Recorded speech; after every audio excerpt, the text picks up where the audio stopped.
Suppose if you are using a computer running on Windows OS, you must go to your computer keyboard and you can see that this is the number lock key. So you must press this number lock.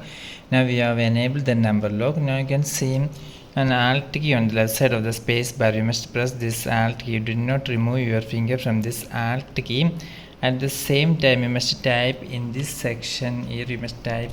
So you must type here 9646. So after typing 9646, then you can release your finger from this Alt key. So now you can see that this symbol have been erased. That is a rectangle. So this is a vertical shape, a black vertical rectangle. So a rectangle in vertical shape. So a black vertical rectangle symbol we have created. So you must try this after opening your Microsoft Word in your computer. For more videos, you can subscribe Engineers World Online. Thank you.